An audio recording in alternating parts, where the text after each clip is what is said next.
오늘 은혜 받으실 하나님의 말씀은 마태복음 8장 1절과 요한복음 6장 66절부터 69절까지입니다. 신약성경 10쪽과 153쪽입니다. 다 같이 합독하시겠습니다. 예수께서 산에서 내려오시니 수많은 무리가 따르니라. 그때부터 그의 제자 중에서 많은 사람이 떠나가고 다시 그와 함께 다니지 아니하더라. 예수께서 12제자에게 이르시되 너희도 가려느냐?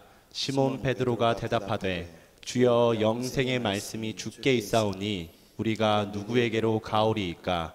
우리가 주는 하나님의 거룩하신 자이신 줄 믿고 알았사옵나이다. 아멘. 할렐루야. 네, 반갑습니다. 옆에 분들하고 한번 인사하겠습니다. 사랑하고 축복합니다. 이렇게 인사하겠습니다. 너무 멀리 있으니까 우리가 인사하기가 어렵잖아요. 이렇게 다음부터 이렇게 좀 가까이 이렇게 앉으면 좋을 것 같습니다. 여러분, 주의 이름으로 사랑하고 축복합니다. 저는 오늘 함께 읽으신 본문 말씀 가지고 제자입니까? 라는 제목으로 함께 은혜 나누도록 하겠습니다. 제자입니까? 네. 주님께서는 인간의 죄로 말미암아 하나님과 단절된 우리들을 위해서 이 땅 가운데 육신을 입고 오셨습니다. 그 사건을 우리는 성육신이라고 부르지요. 성육신하신 예수 그리스도께서는 이 땅 가운데 우리와 똑같이 33년 반이라는 인생을 사십니다.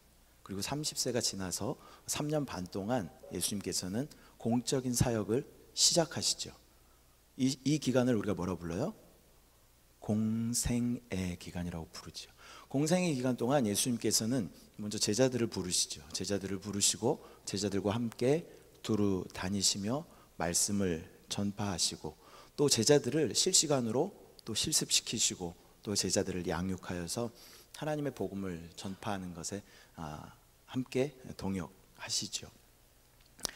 그렇게 주님의 공생의 기간 동안 주님을 따르는 많은 무리들이 있었습니다.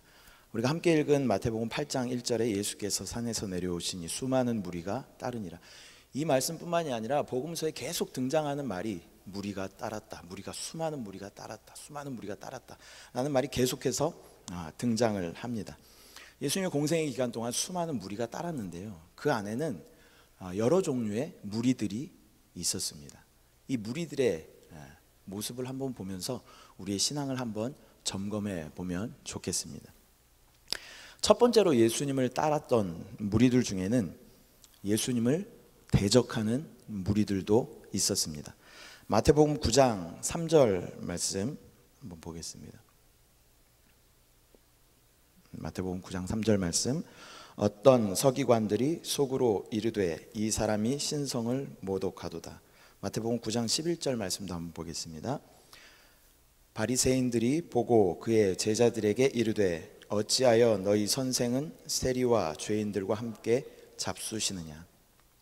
예수를 따르는 많은 무리가 있었는데 그 중에는 예수님을 반대하는 사람들도 있었다는 것입니다. 이 복음서에 보면은 예수님의 사역을 관찰하고 또 비판하고 방해하는 고정적인 무리들이 끊임없이 등장을 합니다. 그 중심에 바로 바리새인들과 서기관들이 있었습니다. 먼저 바리새인들을 한번 살펴보면요, 이 사람들은 엄격한 종교 행위를 강조하고 철저하게 그 율법을 지켰던 그런 사람들이었습니다. 사도 바울도 그렇게 고백하죠. 나중에 이제 예수님을 만나고 나서 내가 바리새인 중에 바리새인이었다, 내가 율법을 흠이 없이 지켰던 그런 사람이었다. 이 바리새인들의 전형적인 모습이죠. 율법을 강조하고 그 율법을 흠이 없이 지키려고 노력하는 사람들. 율법을 지키는 것이 그들의 목적입니다. 그들의 생각에서는 율법을 잘 지켜야 구원을 받는다고 생각하죠. 그러나 결국 그 율법이라는 것이, 종교라는 것이 진정한 생명 되시고 진정한 소망이 되시는 예수 그리스도께 나아가는 것을 방해하는 가장 강력한 장애물이 되는 것을 우리가 볼 수 있습니다. 또한 서기관들은 율법을 필사하거나 연구하여서 가르치는 전문적인 율법 학자들을 서기관들이라고 부릅니다. 이 사람들의 특징은 예수가 하는 일을 잘 관찰하고 있다가 혹여나 율법과 전통에 벗어나는 행동을 하거나 자기들이 지키는 율법에 반대되는 그런 벗어나는 가르침들을 전할 때에 그것을 트집 잡아서 예수를 올무에 걸리게 하려는 그런 무리들이었습니다. 어떻게든 예수님이 실수하거나 율법을 범하는 것을 바라고 그것을 이유로 예수님을 죽이고자 따라다녔던 무리였습니다. 우리도 어쩌면 이러한 삶을 살았을지도 모르겠어요. 처음부터 예수님 잘 믿었던 또 모태신앙으로 잘 자라왔던 분들도 여기 계시겠지만 내 주위에 믿는 친구들을 박해하고 또 왜 손가락질하면서 왜 저렇게 너무 열성적으로 저렇게 미친 듯이 저렇게 예수를 믿어 라고 손가락질했던 그런 분들이 또 예수님 인격적으로 만나서 또 그 안에 예수 그리스도의 복음을 받아들이고 구원받아 이 자리에 앉아 계신 분들도 아마 있을 것입니다. 믿지 않는 사람들이 또 나에게 손가락질하는 것을 또 의로 여기고 의를 위하여 핍박받는 것이 나에게 소망이고 내가 그것이 자랑이 되는 그러한 삶을 살고 계시는 분들도 아마 이 자리에 있을지 모르겠습니다.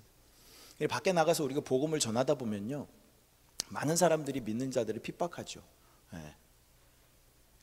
제가 한 20년 만에 얼마 전에 정말 예전에 들어봤던 그런 말도 안 되는 욕을 한번 들어본 적이 있습니다. 복음 전하는데 할아버지가 술이 좀 이만큼 되셔가지고 저한테 차마 입에 담을 수 없는 너무 너무 오랜만에 들어서 깜짝 놀란 그런 욕을 이렇게 듣기도 했는데요. 예전 같으면 이렇게 막 좀 분이 났겠죠. 저 할아버지는 왜 이렇게 욕을 하시나 이런 생각이 들었겠지만 우리가 배웠잖아요. 의를 위하여 핍박받는 것은 어떻게 천국이 나의 것이다. 야, 여러분들 전할 때 이걸 좀 기억하시기 바랍니다. 나가서 이렇게 복음을 전할 때 누가 나를 핍박한다. 그러면 그때 어떤 생각을 딱 갖냐면 띵동 하늘에 포인트가 쌓였습니다. 이런 느낌을 가지시기 바랍니다. 하나님의 상급의 포인트가 하늘에 쌓였구나. 그런 마음을 가지시면요, 시험 들 일도 없고 상처받을 일도 없고 그것이 나에게 기쁨이 될 줄 믿습니다. 그렇게 믿지 않는 사람들은 믿는 우리들을 많이 핍박하죠. 복음 전하는 것을 굉장히 반대합니다. 예수님 당시에도 예수님을 따르는 많은 무리들이 있었는데 그 중에는 예수님을 핍박하고 반대하는 무리들도 있었다라는 것입니다. 또 다른 무리들이 있었는데요. 마태복음 4장 25절 말씀 한번 보겠습니다. 함께 읽겠습니다. 갈릴리와 데가볼리와 예루살렘과 유대와 요단강 건너편에서 수많은 무리가 따르니라. 또 마태복음 15장 30절 말씀도 보겠습니다. 큰 무리가 다리 저는 사람과 장애인과 맹인과 말 못하는 사람과 기타 여럿을 데리고 와서 예수의 발 앞에 앉힘에 고쳐주시니.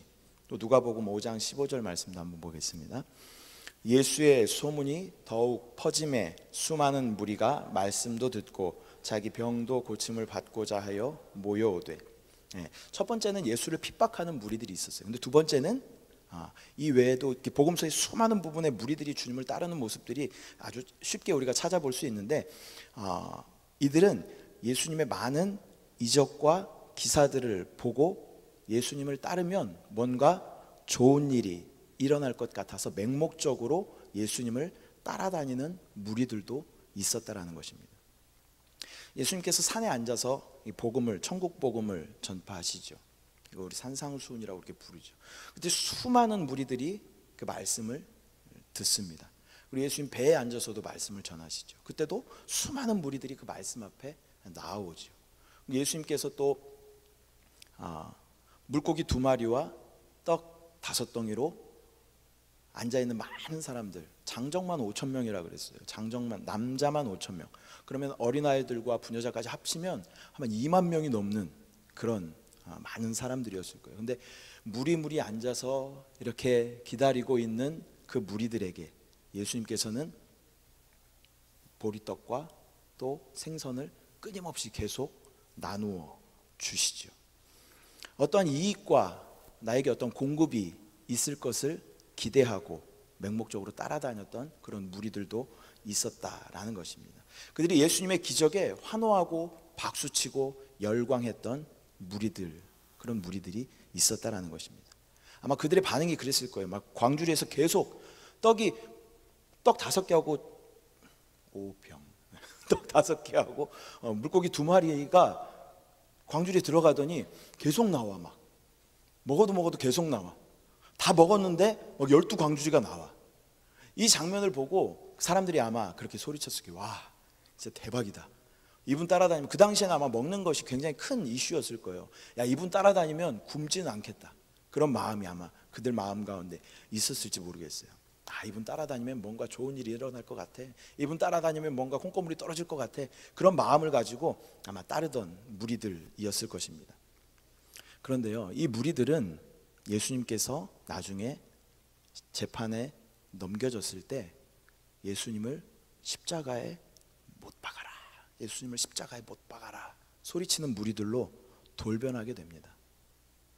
예수님을 십자가에 못 박아라, 바라바 대신에 예수님을 못 박아라 라고 소리치는 그 무리 중에는 예수님의 많은 이적들을 본 사람들이 있었을 거예요. 어쩌면 그의 친척이나 가족들이 또 치유받고 또 귀신이 쫓겨나가는 것을 경험했던 사람들이 있었을 거예요. 어쩌면 예수님께서 그 떡과 생선을 나누어 줄 때 그 자리에 앉아서 그것을 받아 먹으면서 와, 진짜 대박이다 하고 같이 그것을 받아 먹었던 사람들도 그 무리들 안에 있었을 것이라는 것입니다. 그런데 이 사람들은 순간 돌변하여 예수 그리스도를 십자가에 못 박아라 라고 소리지는 군중들로 바뀝니다. 그 군중 심리에 휩쓸려 가면서 예수님을 쉽게, 너무도 쉽게 배반하고 그 천국에 대한 복음은 온데간데 없고 또 예수님께서 나눠주었던 그 모든 것들, 또 베푸셨던 모든 것들, 그것은 다 새카맣게 잊어버리고 십자가에 예수를 못 박아라 소리치는 무리들로 변하게 되었다라는 것입니다. 첫 번째 무리는 뭐였어요? 예수님을 반대하는 무리들이 있었다. 두 번째는 예수님을 맹목적으로 따라다니는 무리들이 있었다. 이 세 번째 무리는요, 예수님을 진정으로 따르는 제자들이었습니다. 요한복음 6장 66절에서 69절 말씀을 한번 보면요, 요한복음 6장 66절부터 69절 말씀 제가 읽어드리겠습니다. 그때부터 그의 제자 중에서 많은 사람이 떠나가고 다시 그와 함께 다니지 아니하더라. 예수께서 12 제자에게 이르시되 너희도 가려느냐? 시몬 베드로가 대답하되 주여, 영생의 말씀이 주께 있사오니 우리가 누구에게로 가오리까? 우리가 주는 하나님의 거룩하신 자이신 줄 믿고 알았사옵나이다. 본문의 말씀을 보면 제자 중에도 떠나간 제자들이 있다고 말하고 있습니다. 제자 중에서 많은 사람이 떠나갔다라고 이야기합니다. 그러나 끝까지 남은 제자들이 바로 진정한 제자들이었습니다. 그런데 그 제자들의 처음을 보면요, 무리들과 별반 다를 게 없어 보입니다. 그들 역시 예수님께서 이스라엘 독립을 완성하시면 나는 좌편에, 나는 우편에 앉게 해주십시오, 끊임없이 자기의 자리를 계속 강조하였던 그런 무리들과 별반 다를 것이 없는 그런 모습을 보여줍니다. 또 심지어는 최고의 제자이었던 베드로조차도 작은 여자아이 앞에서까지도 맹세하며 예수를 부인했던 이런 연약한 모습을 보여주죠. 또 심지어는 그 제자 중 한 사람은 어때요? 예수 그리스도를 은 30냥에 팔아버리고 넘겨주고 또 비극적인 결말로 끝을 맺는 그러한 모습도 보여집니다. 그러나 예수님께서는 죽음으로써 그들에게 진정한 생명을 허락하여 주십니다. 그리고 진정으로 예수를 따르는 제자의 길로 인도하여 주십니다. 예수님의 죽음과 부활, 승천 후에 그들에게 성령의 충만함이 부어지고 나서 그들은 영적인 눈을 뜨게 되고 모두 예수의 복음을 위하여 목숨까지 버리는, 그렇게 목숨까지 버리기까지 따르는 진정한 제자들이 되었다라는 것입니다. 나는 할 수 없지만, 우리에겐 연약함이 있지만 우리 안에 성령이 부어지면, 능력 되시고 생명 되시는 성령이 충만해지면 우리는 목숨까지 아끼지 않고 주님 따라가는 제자가 되는 줄 믿습니다. 누가복음 14장 25절에서 27절 말씀 보면요, 수많은 무리가 함께 갈새 예수께서 돌이키사 이르시되 무릇 내게 오는 자가 자기 부모와 처자와 형제와 자매와 더욱이 자기 목숨까지 미워하지 아니하면 능히 내 제자가 되지 못하고 누구든지 자기 십자가를 지고 나를 따르지 않는 자도 능히 내 제자가 되지 못하리라. 이 땅에는 한 60억, 70억 이렇게 인구가 살고 있다고 합니다. 근데 그 인구들을 구별할 때요, 뭐 인종으로 이렇게 구별하기도 하고, 뭐 국가로 구별하기도 하고, 성별로 우리가 구별하기도 하고, 뭐 연령대로 구분하기도 하고, 민족으로 구분하기도 합니다. 그런데 하나님이 보시기에는 이 땅에 딱 두 종류 사람밖에 없습니다. 뭘까요? 남자, 여자. 하나님 예수 그리스도를 믿는 자들과 예수 그리스도를 믿지 않는 자들. 하나님 보시기엔 이 딱 두 종류 사람밖에 없어요. 하나님 다른 거에 별로 관심이 없어요. 우리 피부색이 하얗고 까맣고 뭐 노랗고 이거 별로 관심이 없으셔. 예수를 믿는가 믿지 않는가, 오직 하나님의 관심은 그거예요. 근데 하나님은 이 모든 사람들을 향한 계획과 목적을 가지고 계신 줄 믿습니다. 첫 번째는 믿는 자들을 향한 하나님의 계획입니다. 믿는 자들을 향한 하나님의 계획은 믿는 자들이 거룩하게 변화되어지고 또 성화되어지고 혼의 구원을 이루어내어서 우리가 하나님의 거룩한 예수 그리스도의 거룩한 제자, 이기는 자로 세워지는 것을 하나님께서 원하십니다. 우리의 영원한 생명에는 우리가 문제가 없죠. 여러분 구원 받으셨습니까? 구원 안 받으셨어요? 여러분 구원 받으셨습니까? 네, 이건 우리가 아멘 크게 대답해야 되죠. 어떻게 구원 받으셨어요? 그렇게 쳐다봐도 뭐 제가 드릴 거는 별로 없습니다. 네. 여러분 어떻게 구원 받으셨어요? 그 은혜로 받았죠. 믿음으로 받고 은혜로 받았어요. 근데 좀 요거 정리를 잘 하시기 바랍니다. 좀 기억을 잘 하시기 바랍니다. 주 예수 그리스도께서 누구를 위하여? 나를 위하여. 어디서? 십자가에서 어떻게 하셨어요? 네? 십자가에서 죽으시고, 죽으신 다음에 부활하시고, 부활하신 다음에 승천하시고, 그 다음에 뭘 약속하셨어요? 다시 오실 것을 약속하셨죠. 이것을 마음으로 믿고 입으로 시인하는 사람은 구원을 받게 됩니다. 여러분 스스로도 좀 정립을 잘 하시고 복음 전할 때도 잘 이렇게 제시를 하시기 바랍니다. 다시 한번 어떻게 해요? 주 예수 그리스도께서 누구를 위하여? 나를 위하여. 어디에서? 십자가에서 어떻게 하셨어요? 죽으시고, 그 다음에 부활하시고, 그 다음에 승천하시고, 그 다음에 다시 오실 것을 내가 어떻게 마음으로 믿고 입으로 시인하면 우리는 구원을 받습니다. 여러분 구원 받으셨습니까? 자, 이렇게 구원 받으셨습니까? 예수님의 죽으심과 부활하심과 승천하심과 다시 오심이 믿어지십니까? 네, 우리는 이렇게 구원 받았어요. 근데 이 구원은요, 무슨 구원이에요? 생뚱맞죠.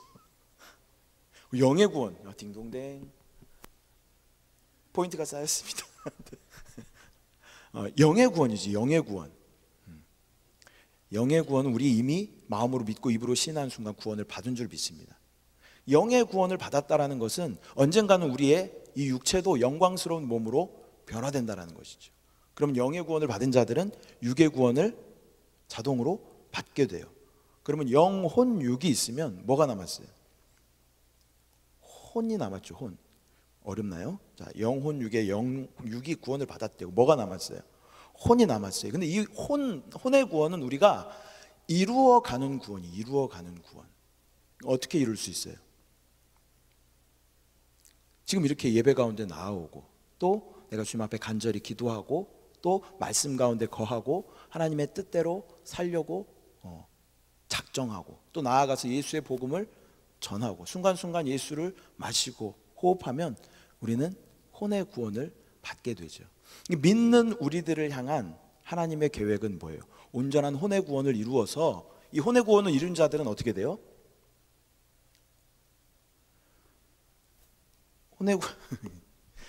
혼의 구원을 새벽 말씀 잘 안 들으시죠? 지금 새벽 말씀 계속 지금 이기는 자에 대해서 말씀하고 계신데, 혼의 구원을 이루는 자들은 어떻게 이기는 자로 주님 오시는 그날에 주님이 이렇게 공중재림 하셔요.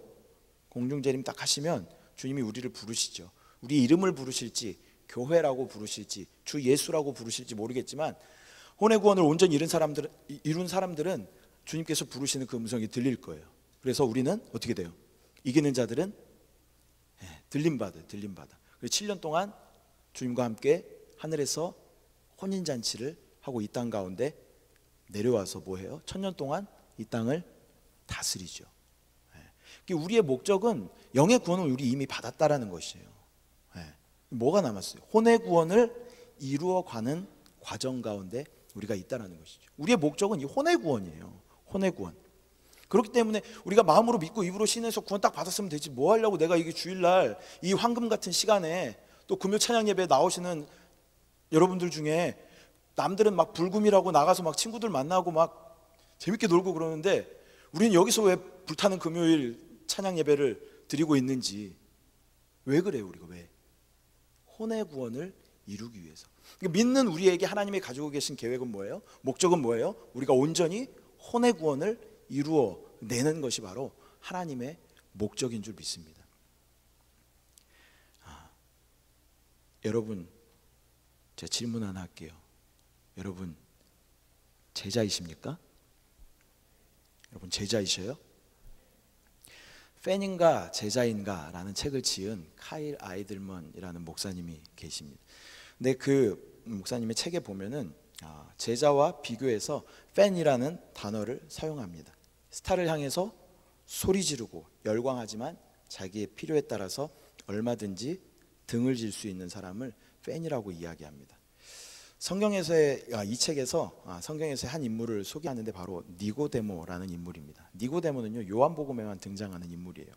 그 이름이 한 5번 정도 나오는데, 처음에는 사람들을 의식하죠. 그래서 밤에 몰래 그 자기 신분이 있어요. 바리새인 중에 있으면 바리새인이고 사내들인 공회의 공회원이에요. 그래서 예수님을 핍박하는 그러한 무리에 속해 있는 사람이었어요. 그래서 드러내놓고 예수님을 찾아올 수가 없었어요. 밤에 몰래 예수님을 찾아옵니다. 그래서 어떻게 해야 내가 영생을 얻을 수 있습니까? 이런 질문을 하죠. 예수님이 거듭나야 된다라고 말씀해요. 그러니까 아직 영적인 눈이 띄어지지 않았기 때문에 내가 나이가 이렇게 많은데 어머니 뱃속에 다시 들어갔다 나와야 됩니까? 이런 말도 안 되는 이야기를 하게 되죠. 근데 이 니고데모라는 사람에게 천천히 그 복음이, 예수의 말씀이 들려지기 시작합니다. 그 마음 가운데 믿음이 생기기 시작합니다. 그리고 시간이 지나면서 팬이었던 이 니고데모는 제자의 삶을 살게 됩니다. 요한복음 3장 1절 말씀을 보면, 그런데 바리새인 중에 니고데모라 하는 사람이 있으니 유대인의 지도자라. 그가 밤에 예수께 와서 이르되 랍비여, 우리가 당신은 하나님께로부터 오신 선생인 줄 아나이다. 하나님이 함께 하시지 아니하시면 당신이 행하시는 이 표적을 아무도 할 수 없음이니이다. 예수께서 대답하여 이르시되 진실로 진실로 내게 이르노니 사람이 거듭나지 아니하면 하나님의 나라를 볼 수 없느니라. 요한복음 3장에 나타난 니고데모의 모습은 매우 소극적인 모습으로 예수를 궁금해하면서 그에 대해 배우기를 원하는 모습으로 비추어집니다. 그런데 7장에서의 니고데모의 모습은 좀 더 이전보다는 3장보다는 매우 적극적이 됩니다. 요한복음 7장 48절 52절 말씀 한번 보면요, 당국자들이나 바리새인 중에 그를 믿는 자가 있느냐? 율법을 알지 못하는 이 무리는 저주를 받은 자로다. 그 중에 한 사람 곧 전에 예수께 왔던 니고데모가 그들에게 말하되 우리 율법은 사람의 말을 듣고 그 행한 것을 알기 전에 심판하느냐? 그들이 대답하여 이르되 너도 갈릴리에서 왔느냐? 찾아보라, 갈릴리에서는 선지자가 나지 못하느니라 하였더라. 51절 말씀 보면 우리 율법은 사람의 말을 듣고 그 행한 것을 알기 전에 심판하느냐, 이렇게 이야기를 하는 거죠. 이 말이 뭐예요? 예수님을 우리가 그것을 잘 알지 못하기 때문에 우리가 심판할 권리가 없다 하면서 예수님을 옹호하는 모습을 보여지죠. 3장에서보다 굉장히 적극적으로 사람들 앞에서 예수님을 옹호하는 모습을 보입니다. 근데 마지막에 가면요, 예수님이 돌아가신 후에 아리마대 요셉과 함께 예수님을 장사 지내는 한 사람이 있는데 그 사람이 바로 니고데모라는 사람입니다. 비싼 것 침향을 가져다가 예수님 함께 장사 드리는 모습을 보여줍니다. 사내들인 공회원으로 예수님을 반대하던 무리 속에 있던 니고데모가 예수님의 장례를 적극적으로 돕는 모습은 사실 자기의 명예와 모든 권리를 포기하는 결단의 모습이라는 것입니다. 그는 신분상으로 예수님을 반대하고 핍박해야 하는 무리 가운데 속해 있었습니다. 그러나 그는 예수님의 말씀에서 진리를 발견하고 예수님의 팬이 됩니다. 그리고 팬이었던 그가 후에는 예수를 따르는 제자가 되었다라는 것입니다. 전승에 따르면 이 니고데모는 1세기경에 순교하였다라고 전해집니다. 또 예수님의 제자 중에 대부분은요 순교하였어요.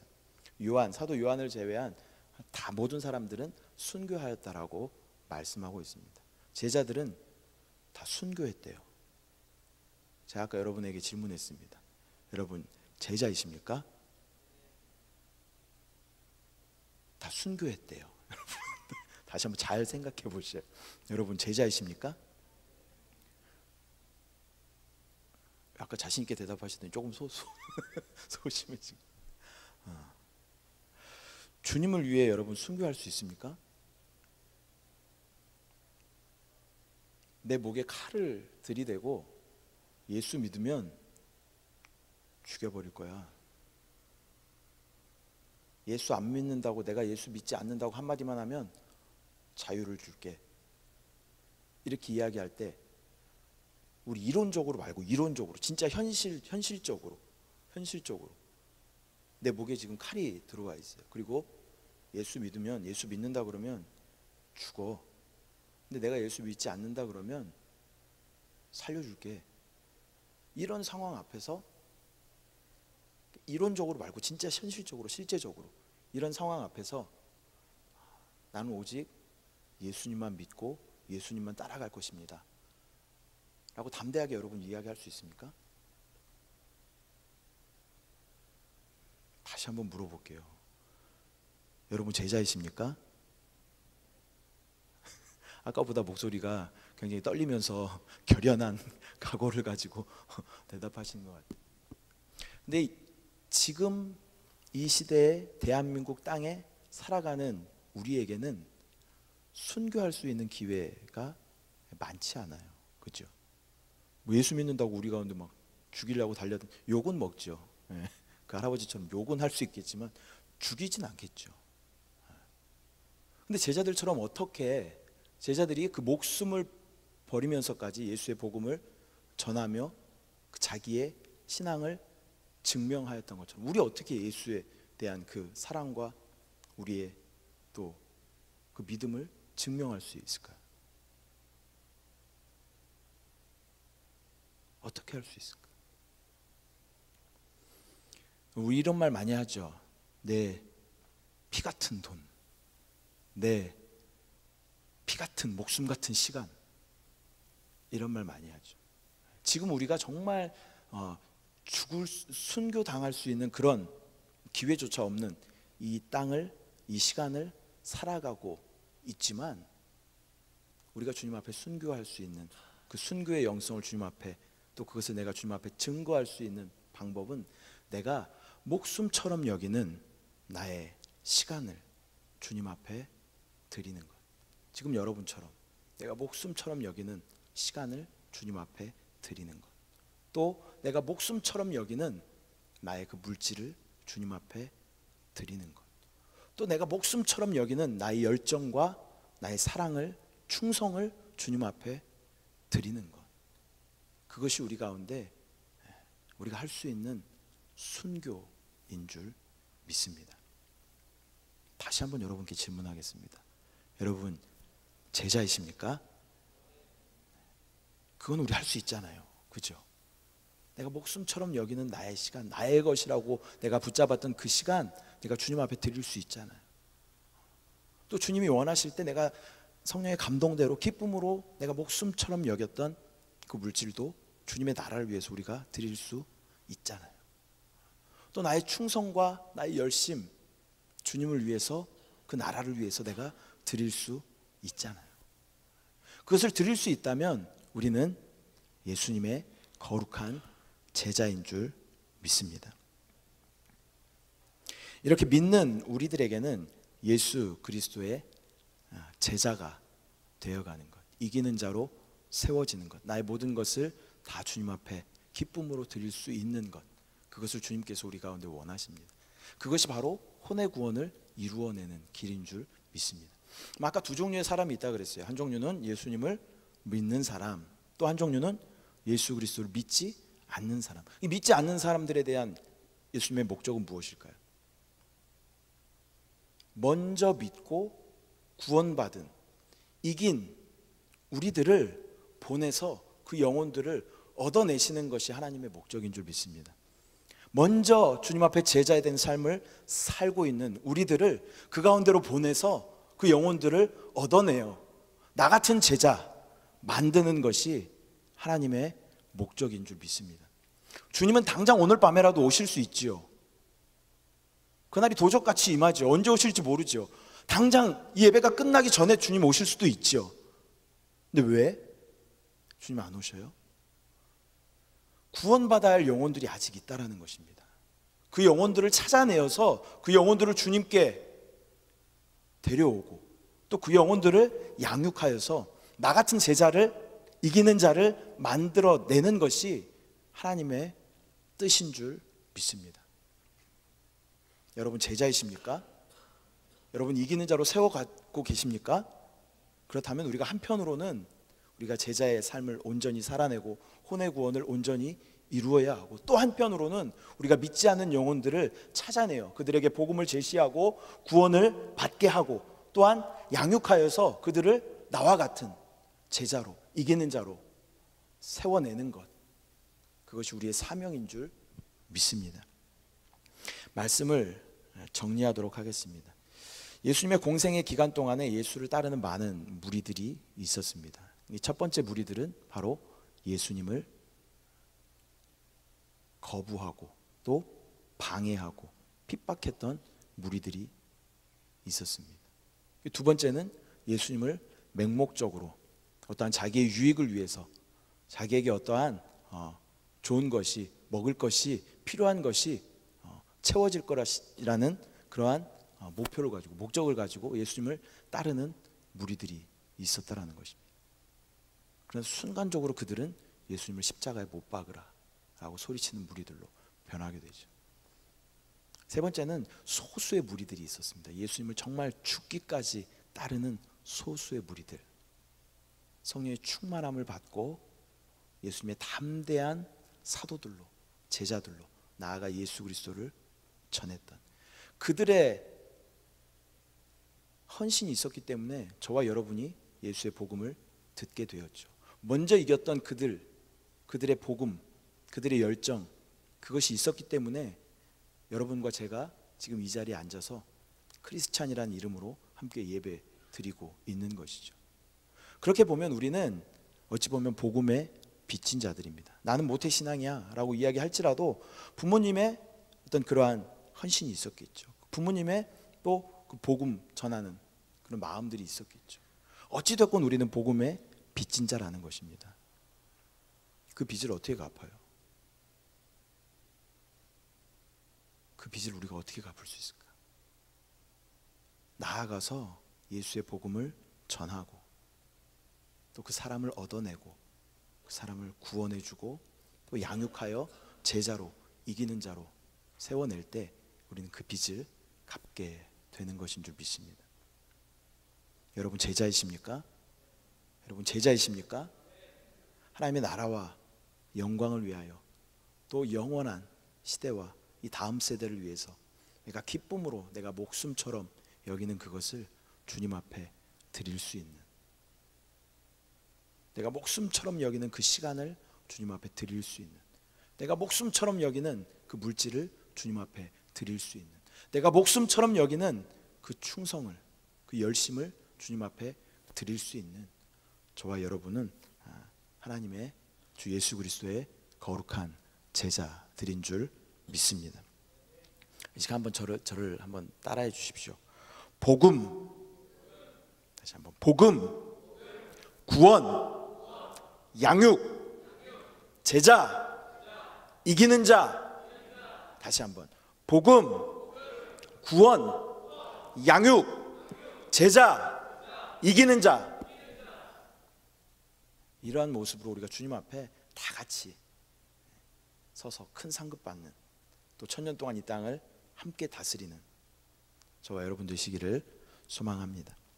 기도하겠습니다. 사랑의 주님, 은혜와 사랑을 감사를 드립니다. 주님께서 이 땅 가운데 사역하셨을 때에 많은 무리들이 주님을 따랐습니다. 그 중에는 주님을 반대하고 핍박하는 무리들도 있었고, 또한 맹목적으로 자기 유익을 구하며 주님을 따랐던 자들도 있었습니다. 또한 그 중에 소수의 사람들은 정말 목숨을 내어놓고 나의 모든 유익과 안위를 포기하고 부활하신 예수 그리스도에 대한 확신을 가지고 또 제자의 길을 갔던 사람들도 있었습니다.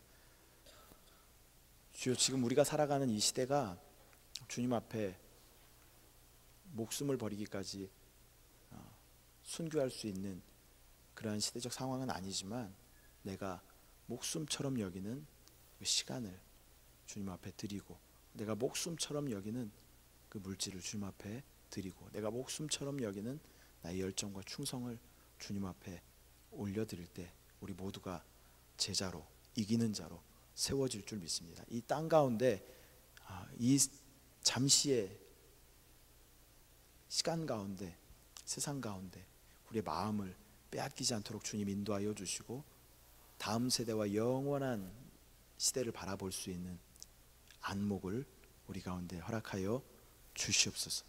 믿음으로 주님 따라가는 우리 모두는 주님의 거룩한 제자인 줄 믿습니다. 포기하지 말고 끝까지,